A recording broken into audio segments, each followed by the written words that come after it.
mic was open.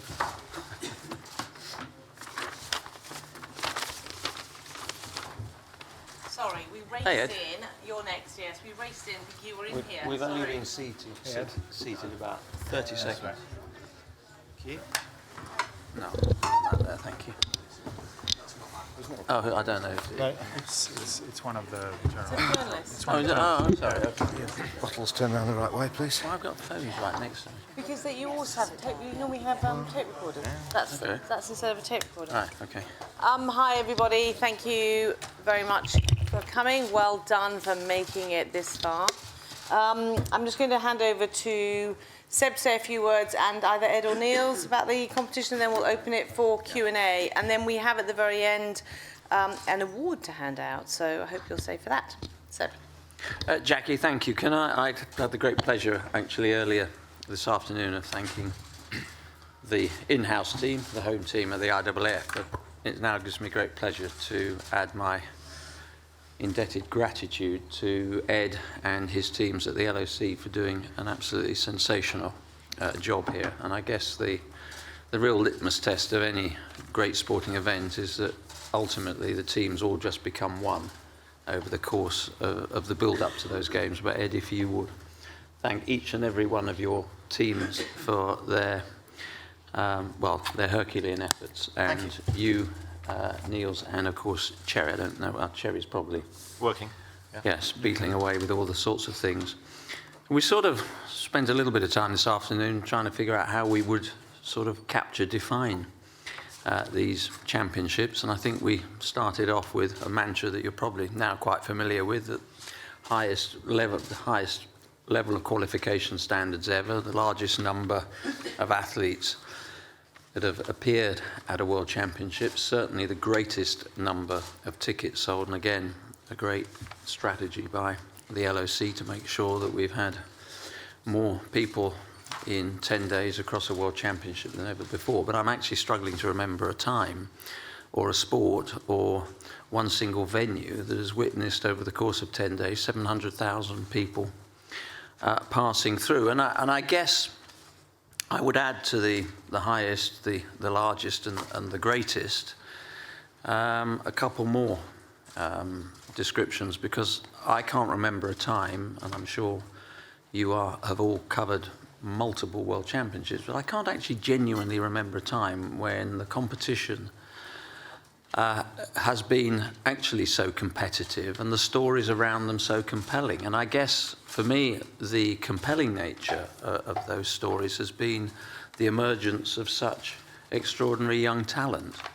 You know, and everywhere you look, you know, we've had some of the youngest medalists in a World Championship. And I think particularly of an athlete like Bet in the men's 800, you know, barely 19. Sonny Brown, the youngest finalist ever at a World Championships.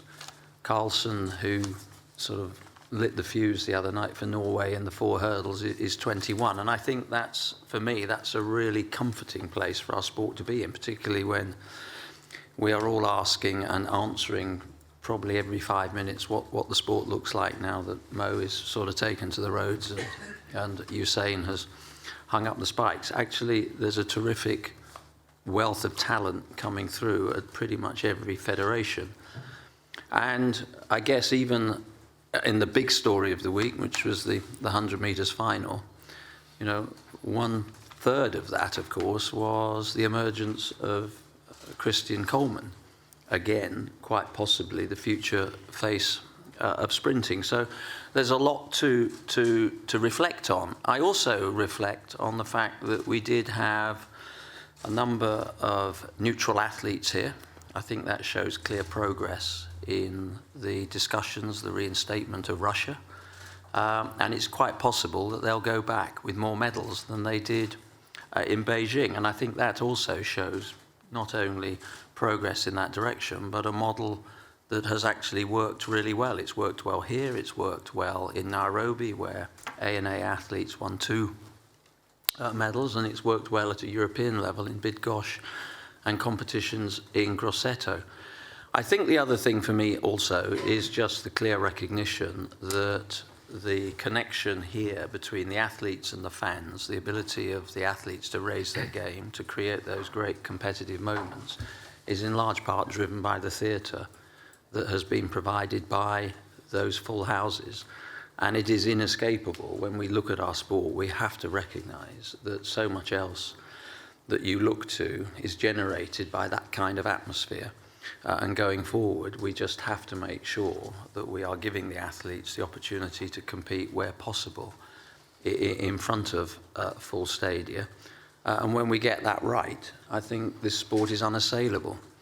That does also, I guess, roll the red carpet out for us on the third year of this journey, which is just to make sure that everything that we've captured and learnt here is distilled in coming back over the course of this year with a very, very clear view on what a one-day meeting looks like. That's where most people are absorbing their sport during a normal course of a year.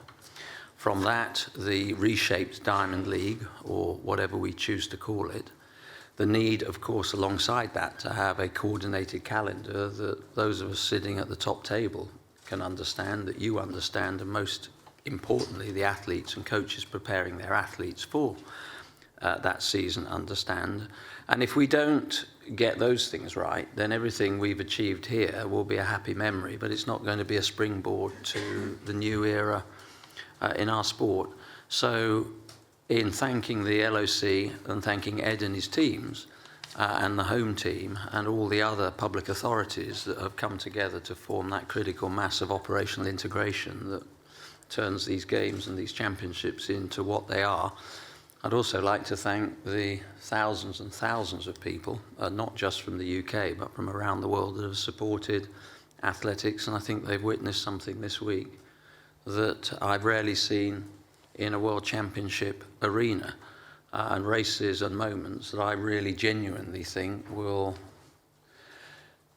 inspire young people wherever they've seen this sport to go and join local athletics clubs and want to be a part of something that I think has been really quite extraordinary this week. But thank you for being here. Thanks for the support. Thanks for the coverage that you have given us and the thoughtful way that you've done it. And again, let me place on thanks my real thanks to Ed and the teams at the LOC. Ed. Yeah, thank you, Seb. It genuinely has been a one-team effort, IAAF and ourselves. So first of all, I want to thank Seb and the IAAF Council for entrusting us with this great event back in 2011. And it's been a privilege working with you, Seb, and with you, Olivier, and everybody else over the last few years heading up to these championships. For us, I mean, I'll pick up your theatrical analogy. Sport is great theatre, it is great drama, but the wonderful thing about it is the ending is always unscripted. It's the uncertainty which sometimes kills us and sometimes uplifts us. And we've taken it as our ambition to provide great theatre or great stage for this drama over the course of the last 10 days. And I believe we've done that. And it's London's gift to have packed this great stadium with fans for the sport to unfold in front of an audience that has always been uncertain about the outcome. I'm going to steal a line from Brendan Foster. We've heard a lot about him this week as he's been retiring. I had a lunch with him earlier in the week in which he said, Ed, you can steal this line from me if you like, but I might get there first in the commentary box. London 2012 gave the nation back its belief in itself and its right to believe, and London 2017 has given athletics its belief back. And I would say that is the case. It's given the sport the opportunity to believe again in itself, in its values, in its quality, and in its meaningfulness to young people around the world. And I think as an organising committee, we feel very proud that London has given that gift to the sport worldwide, and we're sure it will be built on with great success in the years to come. So thank you to all the media here for the hard work you've undertaken over the last 10 days to take these stories into the living rooms and onto the streets of the world. And our sport is all the stronger for your work too. So thank you to the IAAF. Thank you to all of you, and let's enjoy the last afternoon and evening of action. Okay, so questions, if you could stick your hand up and wait for a microphone. Yes, we'll go to one of our young reporters. Hi, sir. Alejandro Muneore, IPS Young Reporters. If you could give a qualification from 1 to 10 to this championship, which would be? Self-grading. I don't think any of us are going to mark our own homework at this moment. Yep, just long, yes. Hi, Seb, Eddie Pels from AP. You mentioned the Russians as neutrals here as a step of progress. Is there anything else maybe from this meet that you could point to that makes you think that this is a cleaner sport than it was a year ago or 4 years ago or 2 years ago? Well, you know, we have started, well, since the beginning of April, we have had the Athlete Integrity Unit up and running. Our testing processes are tougher than they've ever been. And we also have 5 countries on the watch list, and we don't rule out the thought that in future there may be others added to that. And those countries are now regularly monitored, and we have to be open about it. You know, a disproportionate amount of reputational damage to the sport has been produced by a relatively few number of countries and federations, and we're determined to get on top of that.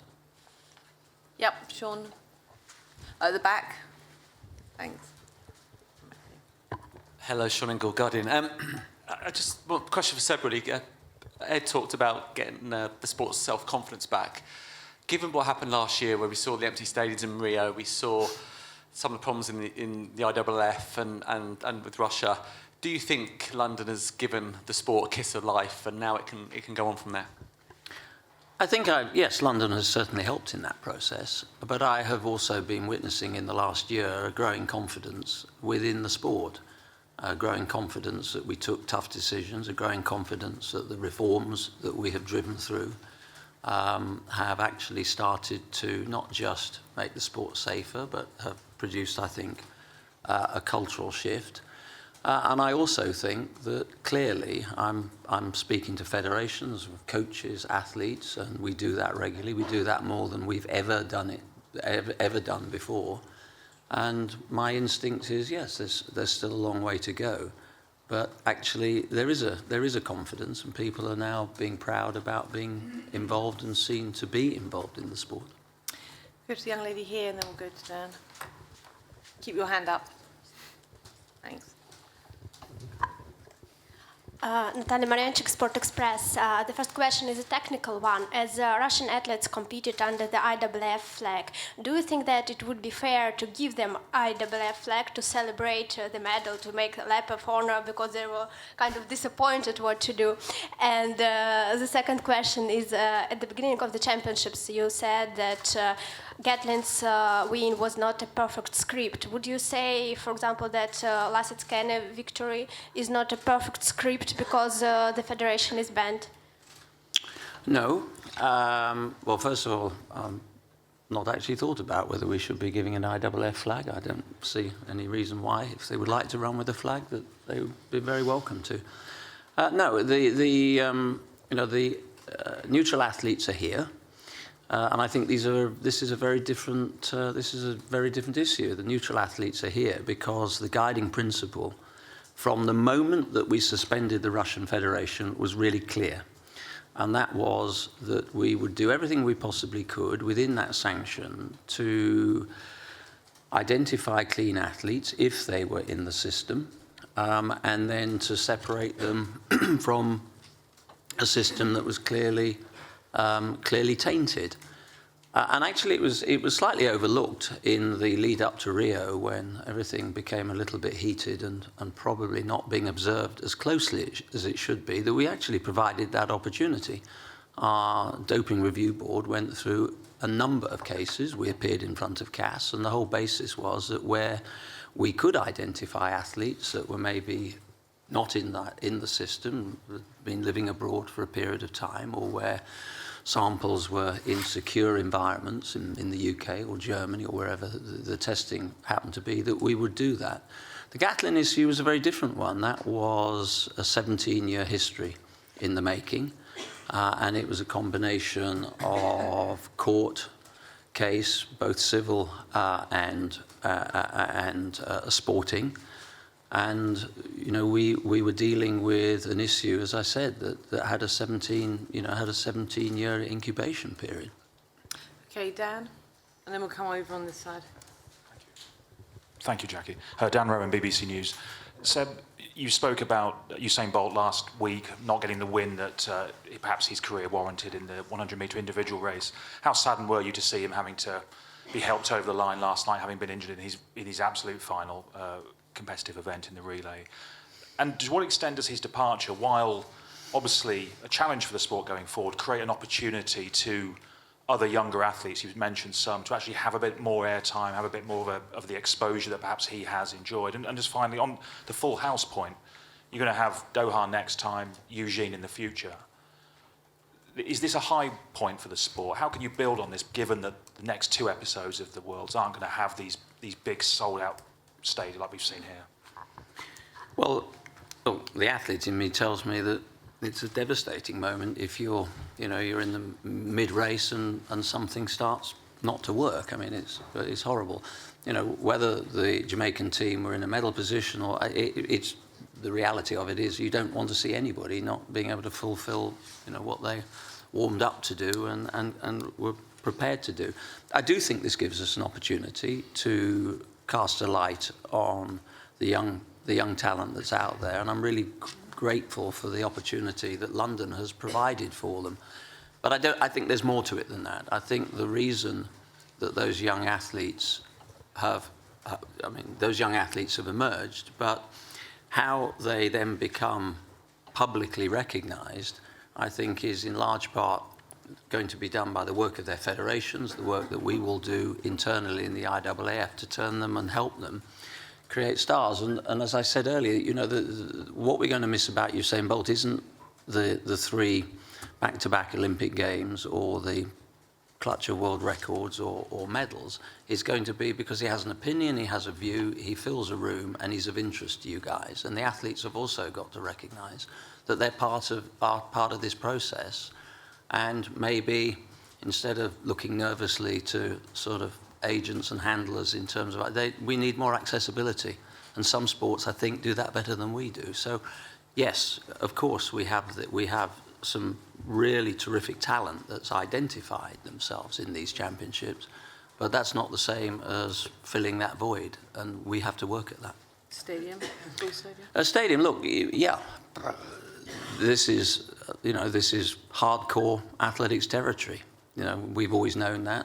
We have a deep-seated culture here for athletics. I will say this, if you look at our national sports over a 50, 60-year period, given the level that our athletes have reached on some big and notable occasions, you have to say we're probably the most successful national sport in this country because it's a truly global sport.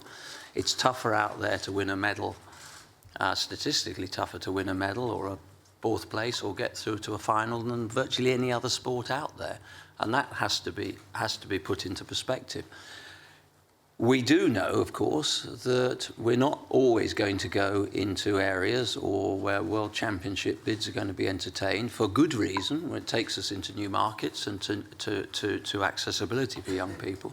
But we're going to have to work hard to make sure that all the things I said about creating that theatre, the right ticketing strategies, making sure we start earlier than we probably normally do, making sure that when local organising committees come back and say, a year and a half beforehand that, the second Tuesday is a sellout at 85, 90%, that actually there's some verification there. So I think that our evaluation and the work we need to do alongside any future World Championship is going to be really important. Okay, thank you. So gentleman in the black T-shirt, and then we'll come down to Jack, and then the gentleman at the front. Masashi Inoue from Kyoto News. At this championships, we saw 5 athletes from Africa competing as a member of a refugee team. And could you tell us a little bit about what sort of support IAAF provide for those athletes? And for the future, what would you expect for refugee teams, and what the very first participation of a refugee team means for the whole athletic world, and also for those people who are away from their home country? We saw the emergence of the refugee team in Rio. Actually, I'm really proud that it was the IAAF that originally created or provided the funding to put into reality Tegla Laroupe's vision that she'd had for many, many years. Tegla had been talking to me probably for about the last 6 or 7 years about the concept of a refugee team given patterns of mass migration.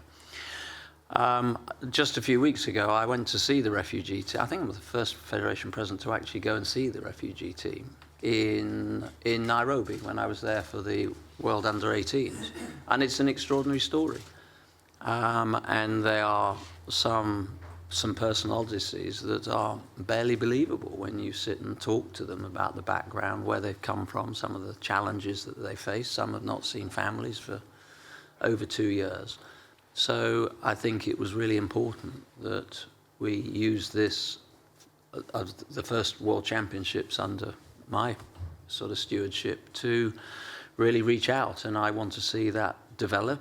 And we're looking at programs. We've already started to discuss with Tegla what the next few years looks like in terms of that team. And I was delighted that we gave them the opportunity to be here. Thank you. Jacqueline? Jacqueline Magnay from The Australian. Seb, 2 questions. The first is about gender testing, and I'm interested in what do you say to female runners who don't have a testosterone elevation, and where is that going? And the second question is, Usain Bolt's teammates were blaming the long delays in the call room yesterday for perhaps his injury. I'm just wondering what can be done in the future to ensure that doesn't happen. I'm not in a position to answer the second question. I think that's probably one I'll leave with the local organising committee. But the issue around your first question is actually we're in a process, and I really don't at this point want to get into a running commentary on that. We know where we are. We are returning to the Court of Arbitration in one form or another to make a submission, the submission that we were asked to give when the Court of Arbitration suspended the regulations 2 years ago, and our teams are currently working on that submission. We're waiting for a date, Jacqueline. So all the people are trying to get a date together for each of the parties. So hopefully over the next couple of months. Yeah, I'm happy to take the second one. I think it's an unfortunate inevitability that the final event of any World Championship is often slightly later than timetable. I think most athletes are very used to that, and we didn't actually have any complaints formally from any of the teams. I suspect Usain himself would be the very last person to complain, not least because often he's been the cause of events being delayed because of the mass celebration that happens around him. And I guess part of what happened last night was the events at the end of the 5,000. It's part of sport, and I think most athletes are perfectly ready to accept the timetable that doesn't run exactly on time. Thank you, gentlemen in the front row. Do you need the microphone? You've got quite a lot of technology there. I'm Larry Eater with Run Blog Run. This is for Olivier and for Multi-skilling. Part of the, I think part of the success of this World Championships has been the ability to get information out through social media. Because in the areas where TV sometimes isn't as accessible, including the North American continent, we got some frustrating notes about that, but for them to be able to see video and to be able to get information so quickly, I think made it very successful. So kudos to the IAAF and the LOC. Where do you guys see that going in the future? Do you see opening up more event video for the fans to see, or is that kind of a sticky place with sponsorship still so big and our friends at NBC and other groups spending a lot of money to support the sport? Thank you, Larry, for noticing the effort that we had to actually reach out to different demographics and really ensure visibility of our championships. And the LOC and the IAAF and our rights-holding broadcasters worked together to do what we did. We're still analyzing the numbers. We're looking at amazing numbers across mobile platforms, for instance. We're looking at good participation and engagement around social platform, as you suggested, which is indicative that this is attractive to, and that our sport is attractive to different generations and different demographics. And I think we, as a sport, have to work at finding our audience and marketing to our audience, which is basically the work that we'll start with our partners. I mean, for this to work properly and for all of us to be successful, I think we need to find the right balance with the right holding broadcasters that allow us to actually distribute our products and distribute our content on other platforms. And that it requires really a customized solution on a case-by-case basis, country-by-country basis, taking into consideration, the platform that already exists. So you were talking about NBC. NBC is a good partner of ours, as you know, has brilliant OTT platform, has great digital mobile-only platforms, and I think we need to do more, engage more with them ahead of time to reach more people in the US as well as all the other markets around the world. Niels? Yeah, I think it's a really interesting point around how you can use social, and it feeds into the answer that Seb gave earlier about how do athletes create the same level of interest and status that Usain has had, and clearly social is the way forward. And one of the things we're looking to do in the UK in some of our events is to just loosen the rules slightly about athletes taking electronic equipment onto the field of play, because I think that's a really interesting area to explore. You wouldn't want to do it at a World Championship straight off. To really allow athletes to give some of their personality over, it does seem to me to be that in the modern world, finding a way of allowing the athletes to communicate from the field of play to their followers could be fantastic in terms of catapulting the popularity of the sport and the personality of the individual athletes in a way we haven't yet found.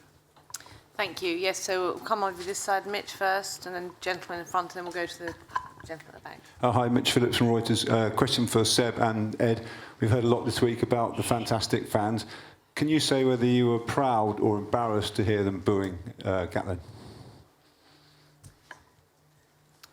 I don't think I was either, really. I was surprised at the strength of the booing, but my view as the organiser is these are paying customers who've got every right to come and express their view. I think the sting of the booing was drawn out on race day itself. One or two people, I think, rather unfairly reported a lot of booing at the medal ceremony. There was a little bit drowned out by very polite British applause. So I think it had its moment. And the public's entitled to express its view about doping in our sport. And people feel very passionately about it, and we felt that passion come out there and then. So I wouldn't say I was either proud or embarrassed. I was surprised. But, yeah, people have that right. Okay, gentleman in front. I don't like to see athletes being booed, but, the public do feel strongly about that.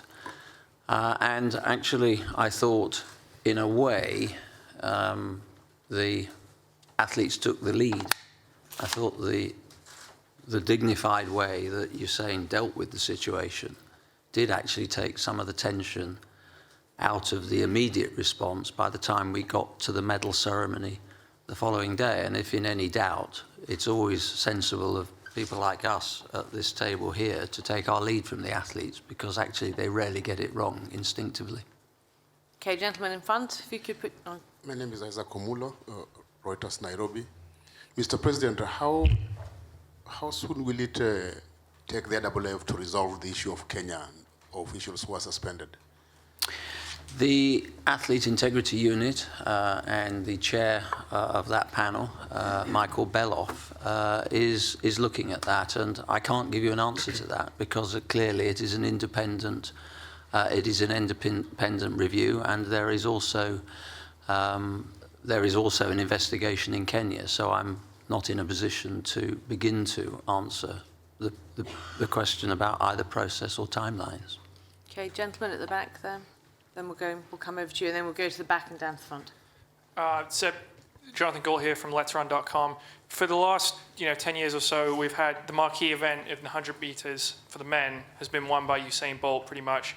This year it's Justin. I've always thought the marquee event was the 1500, by the way, but you're entitled to disagree. Well, I think this week it's the 4x1 men's. Anyway, I think a lot of the world sees the 100 for the men as the marquee event. Usain Bolt's been the sort of standard bearer in that event. Now the fastest man is Justin Gatlin. He's a man who you have not so totally been comfortable with winning this title, I think. And he's a man who's been booed heavily every time he stepped on the track. I'm wondering, do you think this is a problem for athletics moving forward, that he is now the fastest man in the world with Usain Bolt out of the sport? No, look, Justin was eligible to be here. And as I've explained, it's this was a 17-year history. The denouement we witnessed in the stadium the other night. That was only a third, actually, if you don't mind me saying, of the story. You know, and it was important to remember that, you know, at the same time Usain was leaving the stage, that was a big moment. And let's not overlook the fact that we may just have unearthed the future of sprinting for the next 4 or 5 years. So no, I don't think that was a moment that's going to A, define these championships, or B, define the next 5 or 10 years of the sport. Okay, yes, gentlemen. My name is Ayodele Odumade, African Sports Monthly, and my question is for Seb Coe. It's about Justin Gatlin, unfortunately again. We know the narrative, but here's the thing. There are other athletes who have tested positive. Some of them were one of them was in this stadium, and he lined up in that final as well, Johan Blake. Asafa Power has tested positive. And my question to you is Justin Gatlin being singled out? And that's based on, I'm talking about what is coming from you, because you're saying that it was not the perfect script that he won. What if Blake had won? He's tested positive before. I don't see him getting booed. No, I think the guiding principle for me is really simple. I would rather not see athletes who have tested positive in the past walking away and winning titles and some of the biggest moments in our sport. But this is as I said, this is a history, and I don't think the IAAF or any organisation has singled Justin Gatlin out. And as Ed said, you know, public opinion is public opinion. We're not here to choreograph that. Okay, so the lady at the very back, and then we'll come down. Celestine Carone, CGT in Africa. I'm at the back here. You talk about, Seb, the evolution really of the Diamond League. Are we going to see Africa play like a bigger role when it comes to this hosting this one meet series? Because we get a feeling that it's almost very Eurocentric, and then can the African continent really use hosting these events as something to help boost the development really of the sport within the continent, especially when it comes to investment? Well, I was committed from the very outset of creating a Diamond League moment in Africa, and within 6 months we did do that. When New York, when Rabat swapped places with New York, and you know the Diamond League there has been hugely successful, a very large crowd, and of course, you know, we want to make sure that Africa plays a really big role in the sport going forward. You know, one day I want to see a World Championships there, and that is important. And you know, the critical mass of expertise and stadium and all the things we know about are things that we need to look at and support. But you know, we've just been in Nairobi for the World Under-18s. I wish more federations had been there, because actually it was a great opportunity for their athletes to understand what it takes to get to the higher echelons of the sport. And we had 160,000 people over the last 3 sessions in Hero Stadium in Nairobi. So there is an appetite for the sport in Africa. We just need to make sure that there is the economic wherewithal, there are the development programs, there are the coaching programs, which my colleague Hamad Kalkabar, the president of the African Association and of course chair of the Development Commission at the IAAF, is supporting. We've had a council meeting this afternoon where a large part of our day has been, or the large part of the agenda was dedicated to creating exactly those opportunities. Okay, Liam in the front, and we've got one question down here and one at the very front. I think we're probably done. Thanks. Liam Morgan, Inside the Games. 2 questions, if I may. One to Seb. Part of these championships we've not seen before is the reallocated medal ceremonies. Would you like to see that continue at future events? And is it fair to say that people who have been denied a medal through cheating in the past have missed their best opportunity to be given a medal in London at this great stadium in front of all these people? And the second to Niels, given that you've publicly backed athletics being at the Alexander Stadium at Birmingham 2022, I was wondering what you thought of Ed's idea of holding it in London and whether you agree with that or not. Thank you. Shall I go first? Reallocated medals are here to stay. I think it's a really important thing to do. I've spoken to so many athletes who have had their medals returned by post or handed over in a car park or, by, special delivery. That's not the way to do it. You can never replicate or replace the moment that they should have had. But this is the next best stage that we could find for that. And I think the public, not just in the UK, but around the world, because we've had some fantastic feedback from having done that. And for me, it was really, I gave one of the medals back and stood just the other side of the apron where the medals were being handed out in other occasions. And it's actually not really for the crowd, it's not for us. It was, if you'd seen the look of pride on the faces of the families that knew that a wrong had been righted in exactly the arena that it should have taken place. And it was really for the families and the coaches and the friends that finally got redressed to something that they had found extremely frustrating, and then had to have gone through the necessary legal loopholes to do it. It's a complex and lengthy process, but I think those ceremonies were terrific for those families. Niels? Yeah, thanks. Look, I'll start by saying I started by being a massive fan of the Commonwealth Games. I was involved in Manchester 2002, which was, I think, the first time any multi-sport event or any athletics event had sold out its stadium for every single session, morning and afternoon, and that led, I think, to the success of London 2012 and the ability to make the promises we made that we'd do the same here in 2017. So that's my start point. My support for Birmingham stems from the fact that I'm a Brummie. I'm a very proud Brummie. I think it would do a great job. That doesn't mean Liverpool wouldn't also do a great job. And I think Ed's remarks just reflect something I've heard a lot. A lot of athletes are saying this is the best stadium in the world and this is the canvas on which we want to act. If that's an opportunity that can benefit either England in hosting the Commonwealth Games or the Commonwealth Games movement, then I'm sure they'll look at it. But it's not something I'm in a position to push. I have to remain neutral in these things, which is why, as I say, my support for Birmingham is as a Brummie. My support for the Commonwealth Games is as someone who I think was part of the rebirth of the Commonwealth Games back in Manchester in 2002. Okay, so gentleman there, and then the last question at the front, because I feel that the air is being zapped out of the room. Hello, Simon Ward at SportCal for Seb. Picking up from some other comments by Ed earlier, will the 2019 World Championships be going ahead in Doha as planned, despite the problems in that part of the world at the moment? And secondly, will the format possibly be different? Could there be a more compact championships to ensure the same level of crowds and the profile that this event has had? Yes, the event will go forward.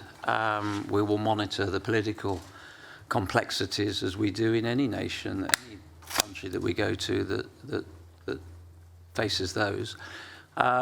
Will the format change? Yes, it may be. I think we've learned here, and I was very grateful for the support of the organising committee in large part, and their thinking around this in the first place to prompt some of this, that, morning sessions, I think, when they are slow and not really creating that kind of atmosphere, are something that the public just don't really respond to any longer. I think having lost some of those morning sessions has maintained the rhythm and pace.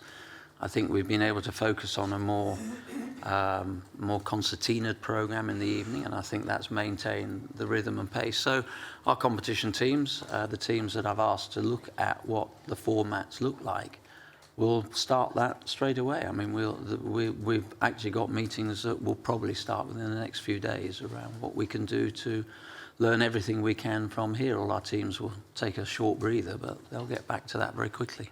Okay, gentleman in the front, and then we've got our award. Michael Waddock from TalkSport UK Radio. Take off your IAAF president hat for a moment and be a Brit. Did this championship need some British success last night to be hailed as a truly great championship, though? Well, I thought last night was just jaw-dropping. And, we've had Mo, we've had extraordinary... Lights going off. I think these championships, for me, whether you're a Brit or not, and I'm happy to take my IAAF hat off at the moment, I think this has just exemplified the marginality of our sport. But in British terms, you could have had you know, 5 or 6 fourth places that could so easily, on some occasions, by the thickness of a vest, been medals. And, you know, the events of last night, I think, will have people humming for years to come. But Niels. Yeah. Well, look, let me put an IWF hat on and say what's been amazing, which is, I think to date we've had 41 events and 41 different nations have won medals. That's pretty extraordinary, and at a World Championships we should celebrate that. But from a British point of view, you know, we're extraordinarily happy. We will have more finalists than we've ever had before. I think that's a fantastic result. We're currently sitting 3rd in the placings table. To be the 3rd best nation in the world is something I think all British people can be incredibly proud of. As Seb said, I think we had 4 fourths on the track that collectively were less than 0.2 of a second away from being 4 medals. They weren't medals, but what we're about is about building progress. This is a team in transition, and so to be coming out as 3rd, maybe 2nd best in the world, and having our most finalists ever as we push towards the next Olympiad is a great place for British athletics to be.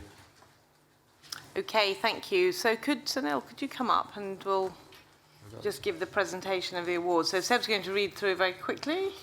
Who is getting the award and what for? Sunil, welcome. The Olympic high jump champion Ruth Baiter of Spain receives the International Fair Play Award from the International Fair Play Committee with the support of the IAAF.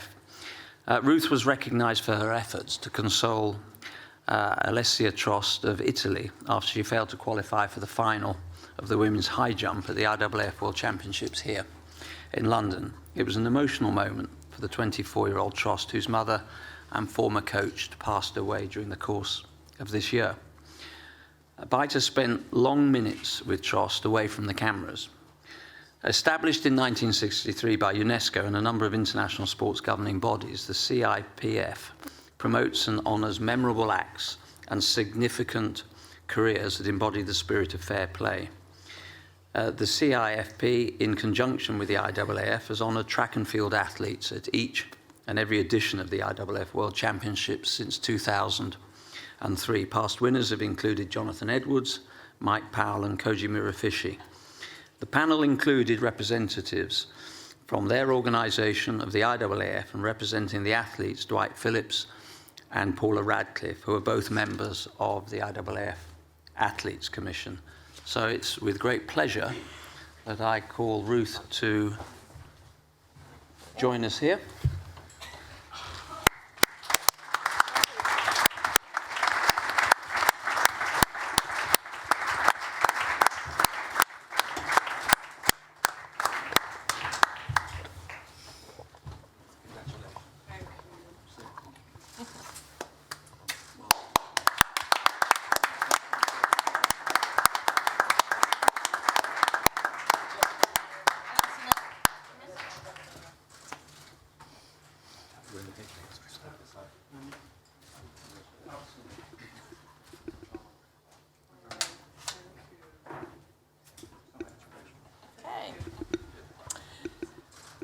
Thank you, everybody. Oh, sorry, quick enough photo.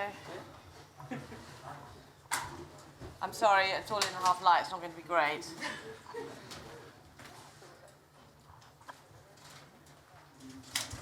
And while this is happening, can I just say you don't want to miss Heroes' final pre-show, so I'd recommend you get in the Tribune in about the next 10 minutes. Okay. It's certainly worth seeing. Thanks, everybody. Okay. You've heard what it is, Huh? You know what it is, don't you? No. He's coming on a zip line from the roof. Oh, hello. Oh, seriously? What's going on? Yeah, he's on just before half past. We've got a hero from the roof. Has he got an It was practiced about 2 hours ago. And it has Boris. Yeah, yeah.